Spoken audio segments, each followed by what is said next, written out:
Middle East is primed for war.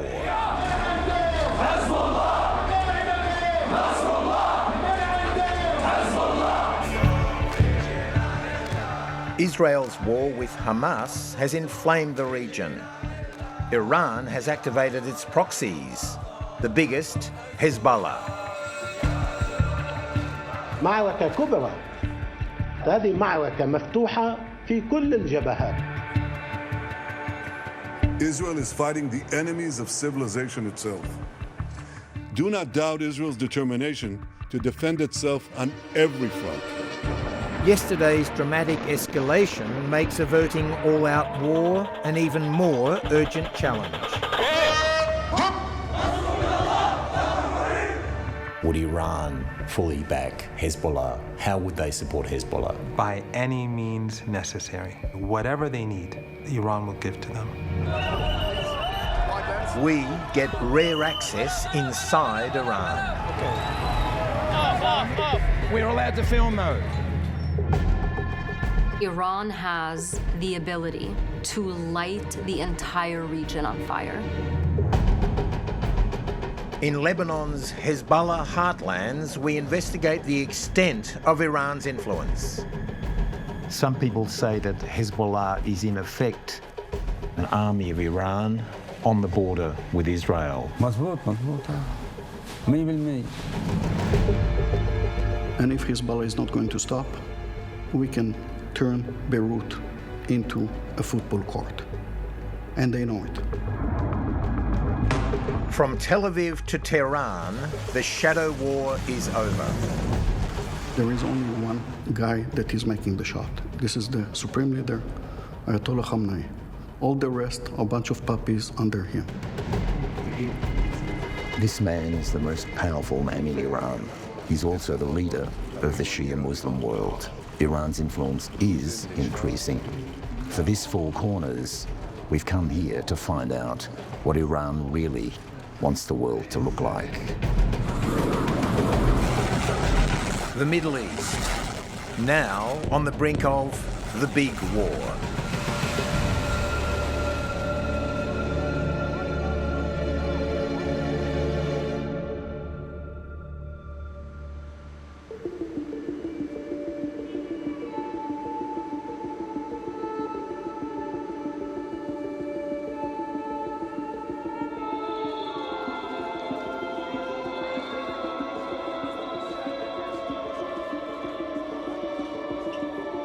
In the heart of Tehran, there's a billboard the size of a building. It declares Israeli Prime Minister Benjamin Netanyahu to be clinically insane. Next to it, a countdown to the number of days until the end of the State of Israel. Tensions across the region have escalated dramatically. Israel blames Iranian meddling. To Iran, Israel and its chief sponsor, the US, are the aggressors. For Tehran, the Gaza war proves this. But there's no doubting Iran's newfound assertiveness. And we're here to find out what's driving it. Yeah, I think it's quite possible. Those close to the regime now openly admit that Iran arms its proxies. Iran is supplying weapons to Hamas. It is supplying weapons to the allies of Hamas in Gaza. It is supplying weapons to Yemen, to Lebanon.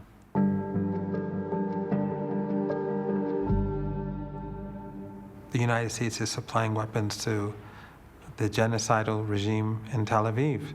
Iran is supplying weapons to those who are indigenous to the land and who are defending themselves and whose women and children are being battered. It's clear who's on the side of morality and who isn't. Among ordinary Iranians, there's little appetite for war.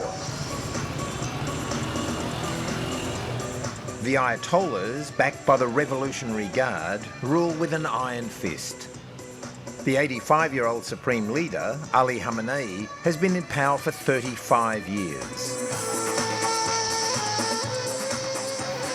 This is a country where nearly 3/4 of the population wasn't even born at the time of the Islamic Revolution in 1979. Today, it's a young country ruled by old men, backed by a repressive and thuggish security apparatus with an appalling human rights record. Increasingly, the demographics are dictating against the old men.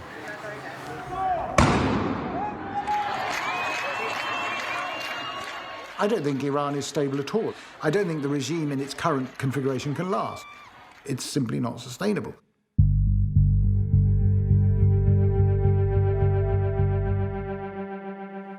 The issue that the regime has is that it has lost contact, it has lost a connection with the wider population and wider society, much of which is younger or young, and much of which has no connection whatsoever to the original revolution.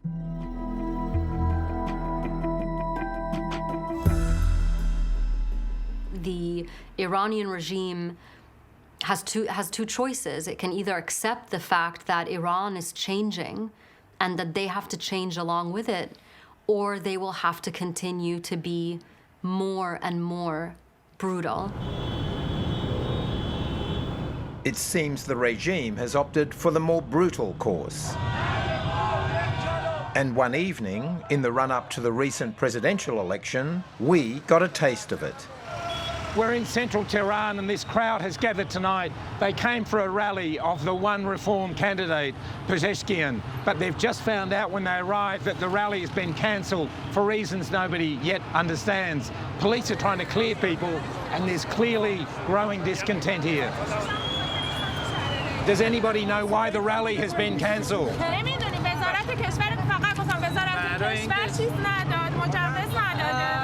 Is this an attempt by the government to censor one of the candidates? 100%. How do you feel as a group about this? How do you feel? We're moving. It's okay. We're quickly reminded that we're in a police state. It's okay. Off. They say it's been cancelled, you have to go. We keep the camera rolling. We've been allowed in by the government of Iran, yeah? No. Why can't we film? Excuse me, he's taken my press card. We're surrounded and physically restrained by uniformed and plainclothes police. One of them notices we're still filming. It's okay. He's okay. Put it down, Ron, put it down, and I want it to be off. The police try to wrench the camera from He us. doesn't need to do this. They demand our footage. You don't need to do anything. No, do not take that. We have a situation. We have a situation where they've arrested. I just showed you. I just showed them what they want. Can you get him? Please. They wrestle Ron, our cameraman, to the ground. Just Please. stop. Just stop. Stop. There is no need. Please. Please. No need. I'm showing you, okay?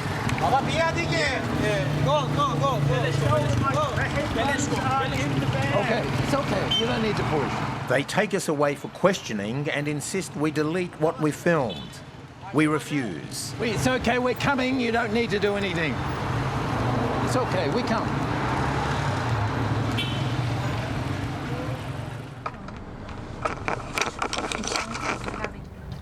And that's why they overreacted. When we're finally released, we try to make sense of our run-in with the undercover police. They questioned us for about half an hour and were going to take us in the van until one of their senior officers came over and intervened and agreed that we should be allowed to go. There's volatility in the air. This is a regime on edge. The security forces have developed a playbook to crack down on society.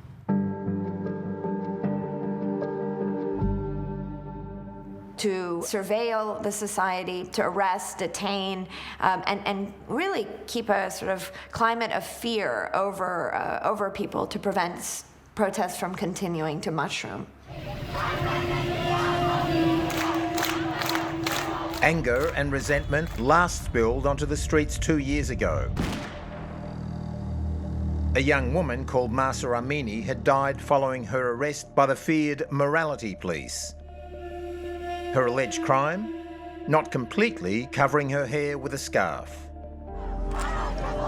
As Iran's ageing theocrats prepare for war, there's been serious unrest at home, with young women leading the protests. We can't talk to ordinary Iranians about these issues or go where we want to. We're accompanied at all times by a government minder. So we commissioned an undercover team to speak to the Iranians we couldn't talk to. Here's a sample of those they interviewed in 4 different cities. و زندگی در ایران برای ما ایرانی‌ها خب یک چیزی رو که اگر تشبیه بکنم به جهنم خیلی عامیانش رو بگم به جهنمی که یک سیستم حکومتی دیکتاتور برای مردم به وجود آورده. این جوانی ما است که کاملا تمام شده به خاطر این انقلاب. چون الان مردم دیدن که بعد از اعتصاب تعداد زیادی اعدام، شکنجه و زندانی شدن. در نتیجه واقعا یک ترس از دولت توی دل مردم افتاده. Those our team spoke to don't want war. الان میخواد سرمایه این مملکت رو همه‌شو برای حماس و برای حوثی‌های یمن و برای فلسطین خرج بکنه. این همه مردم هم تو ایران تو گرسنگی داره بدبخت میشه. ما مردم ایران مخالف هر گونه جنگ افروزی توی منطقه. همین حزب الله تمام خرج و مخارجی که داره برای جنگ افروزی توی منطقه انجام میده رو از سفره مردم ایران داره میبره. There's another issue causing alarm in the region. Iran's controversial nuclear program. In May, the International Atomic Energy Agency reported that Iran may now possess enough near weapons-grade uranium to make 3 nuclear bombs.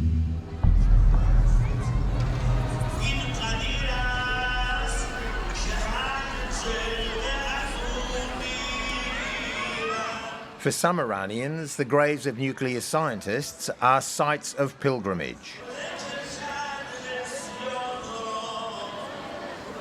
This is a tribute to General Qasem Soleimani, a commander in the elite Iranian Revolutionary Guard. He was killed in a drone attack by the Americans.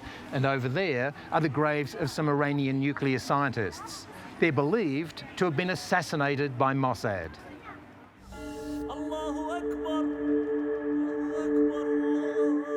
Dr. Mohsen Fakhrizadeh was dubbed the Oppenheimer of Tehran. This is how Dr. Mohsen Fakhrizadeh, head of Project Amal, put it. Remember that name, Fakhrizadeh. 4 years ago, while driving along a side road east of Tehran, his car was hit by remotely operated machine gun fire, reportedly controlled by a satellite. Dr. Fakhrizadeh was the 5th Iranian nuclear scientist assassinated since 2007, after Israel's foreign intelligence agency, Mossad, was ordered to prevent Iran obtaining nuclear weapons. But there's a reason Iran might want a nuclear weapon. Israel is an undeclared nuclear power with an estimated arsenal of at least 90 warheads. What stage is Iran's nuclear program? It's a peaceful nuclear program. The International Atomic Energy Agency has said that repeatedly. Iran does not have the intention to build a nuclear weapon. You cite the IAEA, but only in March this year, the head said that Iran's failure to provide full transparency into its nuclear program is increasing risk. The IAEA clearly worries about your nuclear program. Well, first of all, we are not violating any of our commitments. We are just not cooperating like we used to do. But Iran is failing in its commitment to limit its uranium enrichment. I think Iran has been quite dangerous for some time. It's a revolutionary power. It seeks to destabilise as far as possible. This idea that it's on the strategic defensive, in my view, is wrong. Against this backdrop, Iran launched its first ever direct attack on Israel in April. It was in response to Israel's bombing of an Iranian diplomatic compound in Syria, which killed 16 people. Iran launched more than 300 drones and missiles at Israel. Nearly all of them were shot down. There were no fatalities.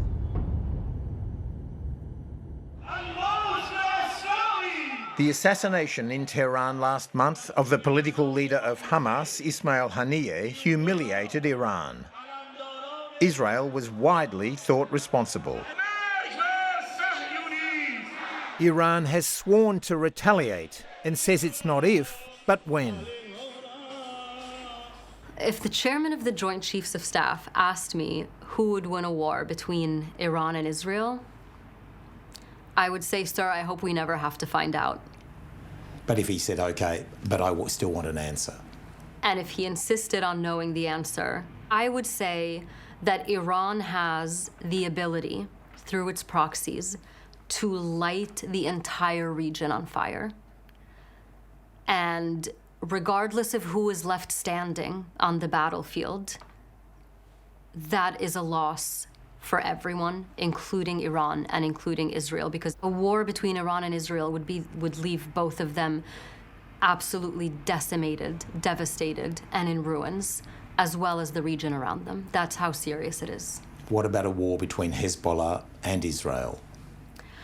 When it comes to war between Hezbollah and Israel, you can't separate that from a war between Iran and Israel.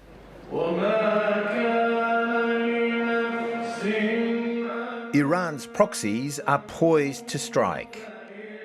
Hezbollah in Lebanon, the most lethal. Hezbollah claims 100,000 fighters, although independent assessments put it at half that. The group is led by Lebanese Shia cleric Sheikh Hassan Nasrallah. Today, he's addressing the faithful in a Tehran mosque. His status here, a measure of the deep ties between Hezbollah and Iran. To the Western world, Sheikh Hassan Nasrallah is the leader of a terrorist organisation. But here in Iran, he's revered as the Lebanon-based leader of Iran's so-called axis of resistance against Israel. Iran has long been using the axis of resistance to manage its threat perceptions and to achieve what is known as deterrence. It does not want to have threats like the US or Israel close to its borders. So by supporting the axis of resistance, Iran pushes its threats closer to its enemies' borders. So this is the first time we are seeing this network coordinate, operate, militarily engage, sequence their actions. And so this is a unique moment for these groups, but also to understand their capabilities and their ability to invoke havoc. Do you think we're on the brink of a major new war in the Middle East? I don't know. It depends on what the Israeli regime does. If they carry out a major attack on Lebanon, then all bets are off. If the Americans get involved, then we will have a regional conflict. Israel has failed in Gaza after 9 months. They don't have a chance against Hezbollah. Not a chance in the world. And Iran will definitely support Hezbollah, just as Iran supports Hamas and its allies in Gaza. Iran supports them now. They will continue to support them with whatever they need to defend themselves. And Iran will do the same for the rest of the resistance. What would that support from Iran be? Would that be in supplying more weapons? How would they support Hezbollah? By any means necessary. Whatever they need to protect their country, to protect their people, Iran will give to them. Iran has already given them the tools that they need, and they are fully prepared to defeat the Israeli regime.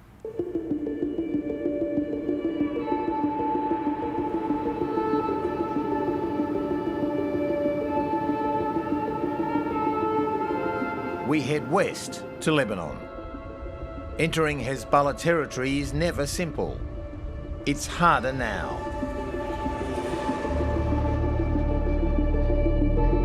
What Iran calls its axis of resistance extends through the Shia Muslim world, from Iran, through Iraq and Syria to Lebanon.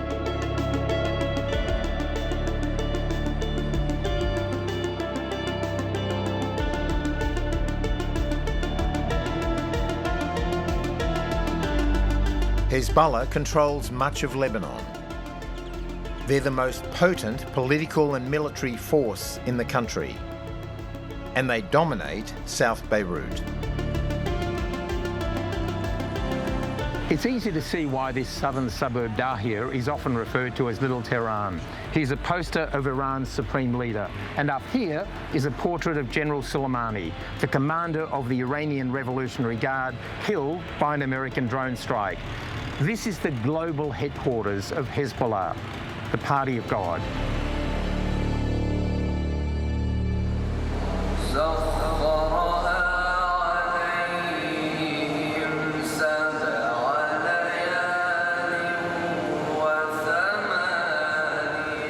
Friday prayers in Dahiyeh, where the Party of God comes to worship. Today, there are fewer men of fighting age. More than 300 have already been killed in clashes with Israel on the southern border. The Imam here is Hezbollah royalty, son of the group's spiritual founder. He praises Iran for supporting the Palestinian cause. Hezbollah has already fought 2 wars against Israel. In 2000, Hezbollah succeeded in removing Israel's occupying army from southern Lebanon. This dramatically boosted their popularity as a national resistance movement.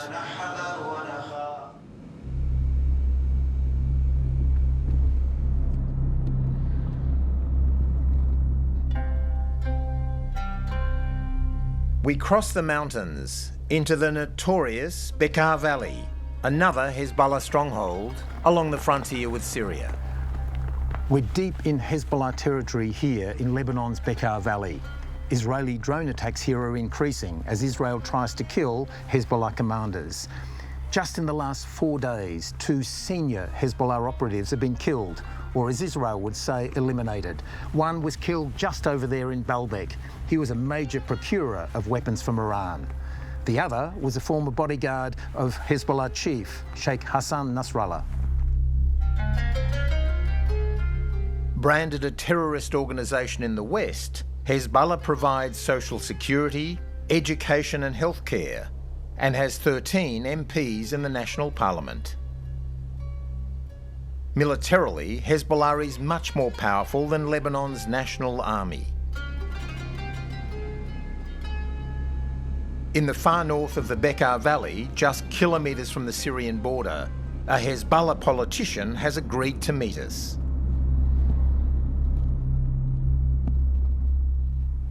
Hezbollah هو الآن أمة وهو نموذج للعالم الإسلامي والعالم العربي.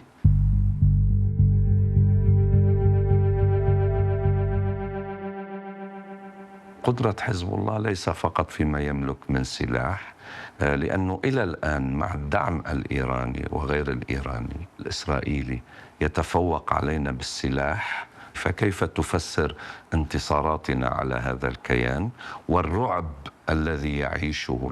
لا نعتبر أن للدعم بالمعنى المالي والسلاح لا نعتبره هو الذي يشكل قوة حزب الله. قوة حزب الله هي في الروح. For many Western countries, that Hezbollah flag behind you is the flag of a terrorist organization. What do you say to that?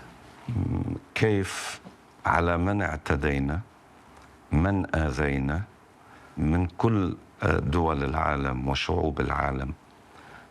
أين اعتدى حزب الله على أحد ومتى؟ نحن نمتلك قيما عالية.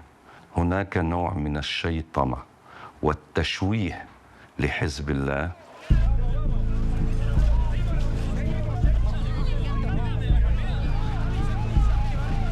In reality, Hezbollah has been held responsible for numerous terrorist attacks, often targeting civilians in many countries.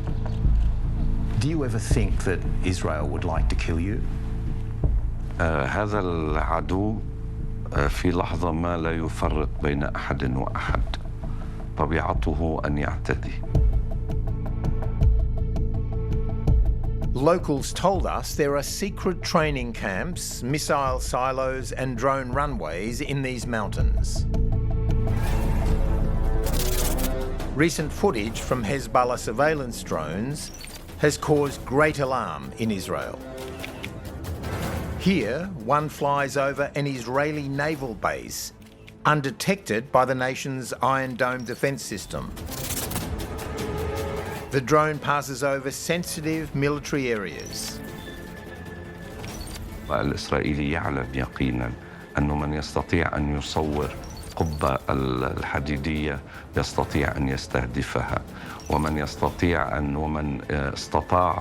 أن يصور عن بعد أمتار الميناء يستطيع أن يستهدفه، ومن استطاع أن يصور خزانات الوقود والنفط والكيميائيات يستطيع أن يستهدفها.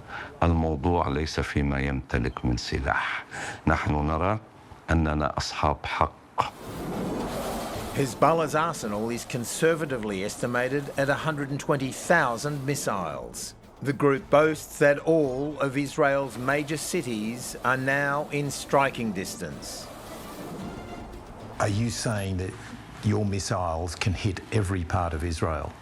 لا يوجد متر من أرض فلسطين المحتلة إلا ونحن نمتلك القدرة على أن تصل إليها يدنا وصواريخنا. ليس على سبيل العشوائية، إنما أيضا في أهداف نقطية. And Ihab Hamadeh warns Benjamin Netanyahu against opening a new front with Hezbollah. أعتقد أنه من الحماقة ومن الغباء أن يفكر في توسعة الحرب وهو يعلم تماما أن قدرة المقاومة في لبنان هي قدرة مذهلة، وما رآه منها العدو هو النذر القليل. صدقني، الإسرائيلي لا يقدر 20% من قدرتنا على المواجهة. كل صهيوني الآن أصبح على ثقة بأنه في خطر وجودي. Some people have said to us that Hezbollah is completely owned and controlled by Iran. يعني هذا حقيقة مضحك، وعلى الإنسان العاقل أن يتأمل قليلا. حزب الله له علاقة مع إيران صحيح، ولكن ليس كل شيء. Who would give the go-ahead for any war with Israel? Would it be Hezbollah or would it be Iran? القرار لبناني، وفي تاريخ صراعنا مع العدو لم يكن القرار غير لبناني. Now, the question of how much and whether Iran actually calls the shots with all of its proxies around the region, whether they're proxies or partners, is in some dispute. I would put it this way. They are proxies when they need to be, i.e., when Iran orders Hezbollah to do something, Hezbollah will not say no.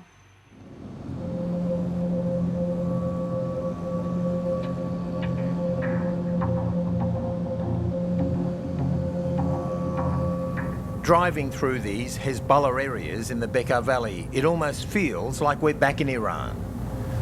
The roadsides and roundabouts around here are just lined with images of Iran's supreme leader and Hezbollah's chief. 4 Shia Muslim families dominate this valley. The patriarch of one, a Bekaa warlord steeped in Lebanon's violent recent history, has invited us to his family home. هاي المنطقة اللي شايفها كلها الإيرانية أسسوا حزب الله هون، استقطبوا العالم كلها بسرعة البرق. Unlike virtually everyone else in this village, he and his family are not Hezbollah. But his status in Bekaa makes him untouchable. That's your brother and that's you? Yes. هو كان المسؤول العسكري لحركة أمل. And Nabi Berry?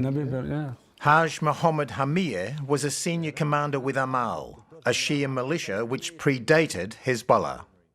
His late brother had an extraordinary life. He was a notorious hijacker. عائل خطف 6 طيارات مش طيارة واحدة. بيناتهم TWA, famous hijacking. Prior to that, his brother had been Ayatollah Khomeini's personal bodyguard. So this is your brother arriving in Iran with Ayatollah Khomeini? Yes. It's extraordinary photo. هذه الرحلة الأولى للإمام الخميني من بيروت على طهران. This is the very beginning of the Islamic Republic of Iran we're looking at in that photo. Yeah. At what point did Iran become more influential here in Lebanon? إيران ما كانش لها دور عندنا بالمرة. فترة 79 و82 اجوا الإيرانية على بعلبك وأملوا المعسكرات صار بالقرى وكان في ترحيب فيهم. على اساس هودي سواد مبدا الثوره فتحت لهم الطريق قدام شيعه لبنان. Haj Mohammed says Hassan Nasrallah, Hezbollah's leader, is a puppet of Iran. يتبنوه تبني كامل لحسن نصر الله وله الدعم الكامل من ايران. حزب الله بتعرف انت حزب الله مع ايران يعني قوات حزب الله جزء من القوات الايرانيه. أوامرها من إيران وسلاحها من إيران ومصريتها من إيران. Some people say that Hezbollah is in effect an army of Iran on the border with Israel. What do you say to that assessment? مظبوط 100%. Would Hezbollah only go to war with Israel if Iran gives the go-ahead? أكيد صح. هلا يقولوا الإيراني يوقف. Haj Mohammed detests Hezbollah because they usurped his own homegrown militia, Amal. إيران بهمها مصلحتها بس ما فيش عندها ولا مصلحة تانية قبل مصلحتها. لا فارقة مع شيعة لبنان ولا فارقة مع شيعة العراق. فإنه بين أقرانه وأترابه وأحبائه وهو في منطقة الصدق. In Dahiyeh, Hezbollah's Beirut stronghold, fighters' funerals are grand occasions. Members of the Party of God are prepared to die to defend their land and their faith. Here, death dominates life.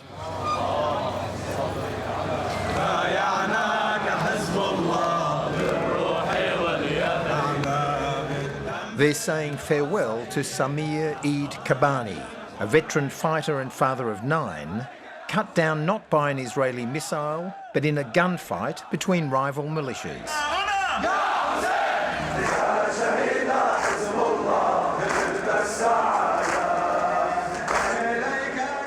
The axis of resistance is ready for war. Iran's foot soldiers in Lebanon rally to the cause of their patron and bury the faithful departed under the watchful eyes of the grand Ayatollahs. Hezbollah, Nasrallah, Hezbollah, Hezbollah.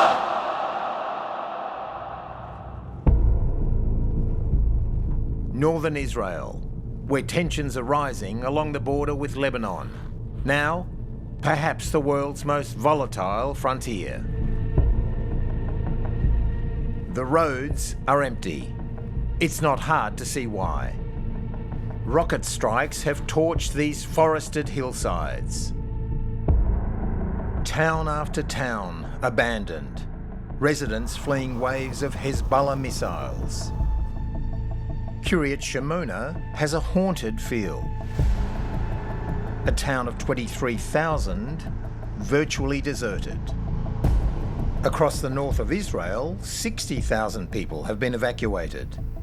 On the Lebanese side, 100,000 have been displaced. I'm not sure I've been in a ghost town before, but it's pretty spooky around here at the moment.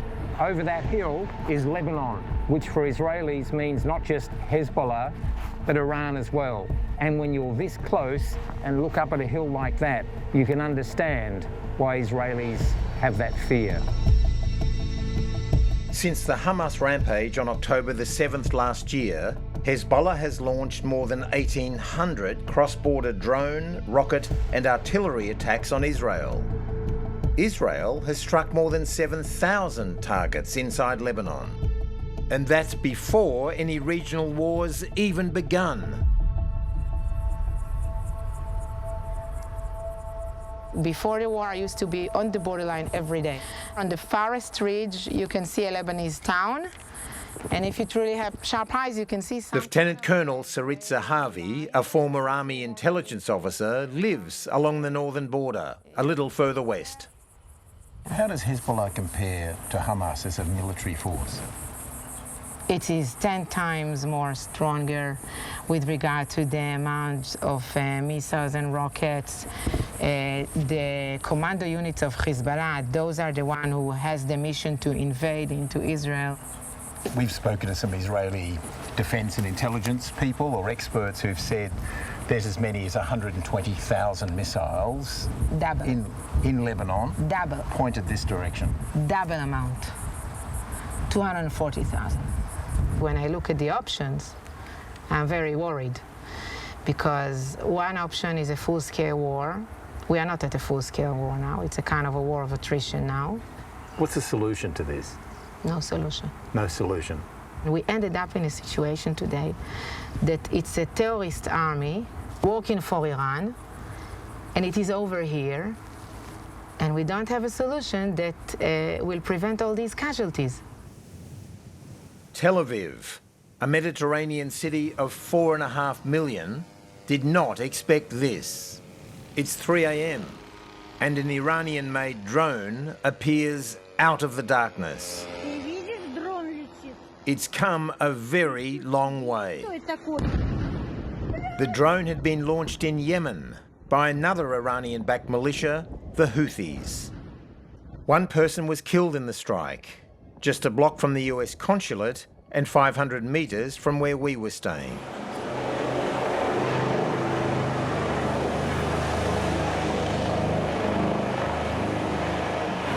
The idea that one of Iran's proxies could hit the very heart of Tel Aviv has shocked his country. If Israelis weren't in fear of the long arm of Iran before this attack, they certainly are now. Nearby buildings are not badly damaged, but it sends a very clear message. Israelis are frightened now. But as hostilities grow, many around the world view Israel's occupation of the Palestinian territories as the major source of instability. To what extent does Israel's policy towards the Palestinians make it easier for Iran to recruit? The Iranians don't give a damn about the Palestinians. It's just an excuse for them.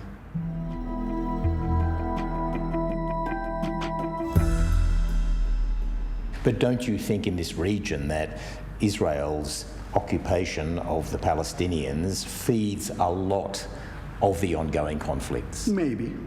But after October 7, the Palestinian issue right now to speak about it, I'm not sure that this is the right time when we still have 120 hostages in Gaza. What we know is the Israeli-Palestinian conflict is a problem. What we know is that Iran and all of its proxies use that conflict, whether it's disingenuous or not, it doesn't matter. The fact is they use that conflict as justification for their aggression in the region, for their actions. Israel will never be safe as long as it continues the occupation. A few days ago, we sat in Lebanon with a senior Hezbollah figure who boasted that we can hit every square metre of Israel with our missiles and our capability. What would you say to that person? I'm not speaking with Hezbollah, and I don't have any message to Hezbollah. The Lebanese have responsibility. And if Hezbollah is not going to stop, eventually we can turn Beirut into a football court. And they know it. Israel has said it would basically flatten Lebanon if there was another war between Israel and Hezbollah. We've seen what Gaza looks like today. We can expect to see the same in Lebanon. But what Israel doesn't take into account when it says those things in public is what would Israel look like in the event of that kind of war, where Iran would come in support of Hezbollah and potentially do the same to Israeli cities. Do they want to take that risk? Does anyone in the region want to take that risk? I don't think the Israeli regime would want a direct conflict with Iran because Iran definitely has the upper hand. The danger right now is that since Netanyahu has failed in Gaza and the image of Israel has been demolished across the world, he may feel that his only option for survival is to carry out a major attack in Lebanon. That could create a major escalation that goes far beyond borders. Iran's unprecedented attack on Israel in April, while carefully calibrated and telegraphed in advance, gave an indication of what Iran could do. In the latest escalation, Tehran has stayed out of it so far. But for how long? In the April attack, most of the Iranian missiles were shot down. 4 made it into Israeli airspace, and this is one of them. This missile landed in a desert wadi before being removed by the Israeli Defense Forces. Today, the spent ballistic missile is on display at a military headquarters. Travelling more than 7,000 kilometres an hour, it would have taken around 12 minutes to reach Israel from Iran. My own experience tells me that war is a horrible thing. So victory is not something that you should speak about carelessly. But I think it's very clear that if there was a severe exchange between Iran and Israel, it would go very badly for Israel. Threats to annihilate Israel are one thing. What Israelis fear most is an Iranian warhead with a nuclear payload. Iran is currently seen to be a threshold state. It has advanced significantly in terms of knowledge, but also enrichment levels. But what is missing is the intent to move from what is characterized as an ambiguous nuclear posture into one where Iran would weaponize. They're looking for the right moment in order to run to the bomb. And our job, as the good guys, is to try to stop them. You've been Director of Intelligence for Mossad. What would Israel be prepared to do to stop Iran getting a nuclear weapon? I think almost everything. In Iran, we visited the graves of some Iranian nuclear scientists. Is Israel prepared to kill nuclear scientists or anybody else if it means stopping Iran getting a nuclear bomb? I'm not aware to this event that you spoke about. I read it in the newspaper, but I actually believe that whoever done it probably mean almost to do everything in order to stop them. Are you saying it wasn't Mossad, or you just don't want to comment about that? I don't know about it. Can you understand why so many people around the world are fearful of Iran getting a nuclear weapon? I think that is just fear-mongering that's being carried out by the West. People across the world see the United States and Israel as a threat to the world. Iran doesn't have a nuclear weapon. Israel, which has nuclear weapons, is a threat to the world. In northern Israel, there's a hill where an ancient city once stood. Great battles were fought here. In Hebrew, it's called Armageddon. We all know the English name. Welcome to Armageddon, epicenter of conflict throughout history and possible conflagrations to come. Jerusalem's about 100 kilometres in that direction. Gaza, 130 kilometres that way. Lebanon and Hezbollah 60 kilometres to the north, and to the northeast, Iran's sweeping crescent of Shia power through Syria and Iraq all the way to Tehran, 1,500 kilometres as the drone flies. Armageddon, a fitting place to heed the warnings of those we've spoken to, who've said that both Iran and Israel have the ability to set the Middle East alight.